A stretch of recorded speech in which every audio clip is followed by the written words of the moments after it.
महाराष्ट्र में 8 दिनों के भीतर ब्लैक फंगस के मरीजों की संख्या डबल से अधिक हो गई है। 4 मई को हमारी सहयोगी वृंदा के पास वसुंधरा पवार का मैसेज आया कि मां को म्यूकरमाइकोसिस हुआ है और डॉक्टर ने कहा है 15 दिन का इलाज है और हर दिन 4 इंजेक्शन लगेंगे।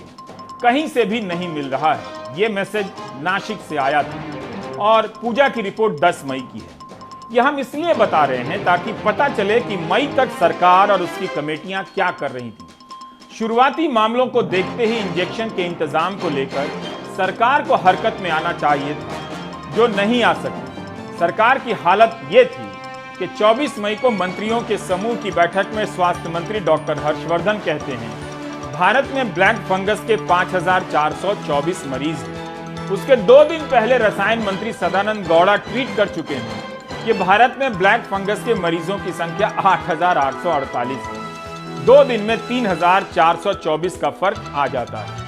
यही नहीं, डॉक्टर हर्षवर्धन के बयान के बाद सदानंद गौड़ा ट्वीट कर बताते हैं अगले दिन 25 मई की सुबह कि भारत में ब्लैक फंगस के कुल मामले 11,717 हो चुके हैं। सदानंद गौड़ा ने ट्वीट किया कि भारत में 25 मई तक ब्लैक फंगस के 11,717 मामले हैं।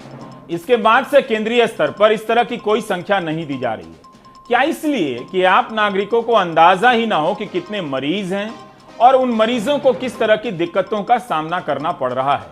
पहले से कोविड की स्टोरी को छोड़ने का बहाना खोज रहा गोदी मीडिया ब्लैक फंगस से भी नजर फेर ले और आपको पता ही ना चले कि इस बीमारी के इलाज में लोगों पर क्या कुछ गुजर रहा है, खर्चा कितना आ रहा है। 30 मई को कर्नाटक से डॉक्टर रघुराज हेगड़े ने ट्वीट किया कि एम्फोटेरिसिन बी की खराब सप्लाई के कारण पिछले हफ्ते एक मरीज की आंख निकालनी पड़ी क्योंकि उसका संक्रमण दूसरी आंख में भी फैलने लगा था। हम क्यों इस हालत के लिए मजबूर हुए हैं?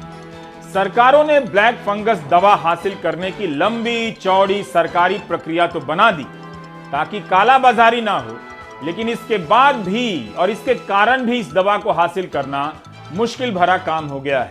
सरकार जो दवा उपलब्ध करा रही है वो पर्याप्त नहीं है। किसी को चाहिए 6 इंजेक्शन तो मिल रहा है 3, आज चाहिए तो मिल रहा है कल चाहिए तो मिल रहा है 4 दिन बाद। देरी होने से ब्लैक फंगस तेजी से पसरने लगता है।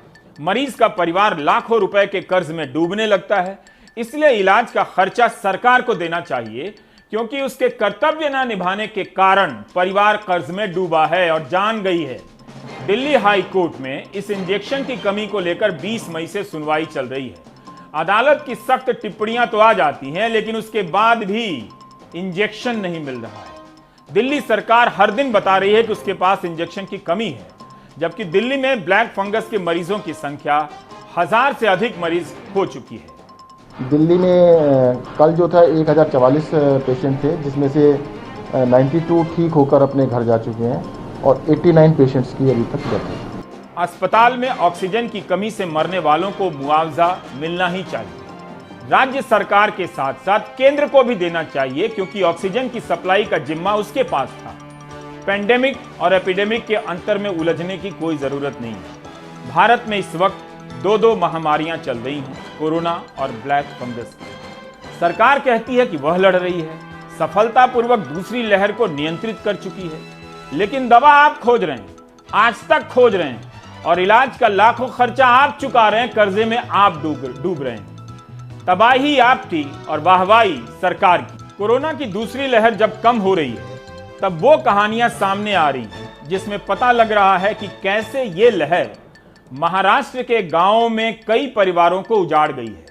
हम 3 कहानियां लाए हैं जिनमें परिजन तो चले गए, लेकिन जो बचे हैं उन्हें यह दर्द सालता रहेगा कि कितने कम साधन थे अपनों को बचाने के लिए। डॉक्टर पूछ रहे थे कि मां को बचाएं या मामा को। सोलापुर के टेम्भुली गांव में रहने वाले भैया शेख का पूरा परिवार 9 दिन में उजड़ गया। उनके पिता मोहम्मद हनीफ शेख, उनकी बड़ी मम्मी, छोटी मम्मी, उनकी पत्नी, उनके भाई एक एक कर कोरोना की वजह से दम तोड़ते रहे। 7 लोगों के परिवार में 5 की जान चली गई। अहमदनगर के पूर्णतांबा गांव के अभिलाष अपनी भाभी और भतीजों के साथ कब्र पर फूल चढ़ाने आए हैं।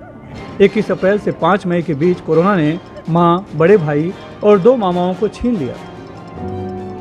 अभिलाष के सामने एक वक्त ऐसा आया था जब उनकी माँ और भाई दोनों को रेमडेसिविर इंजेक्शन की जरूरत थी, लेकिन अस्पताल में सिर्फ एक इंजेक्शन था और डॉक्टर ने पूछा किसे देना है।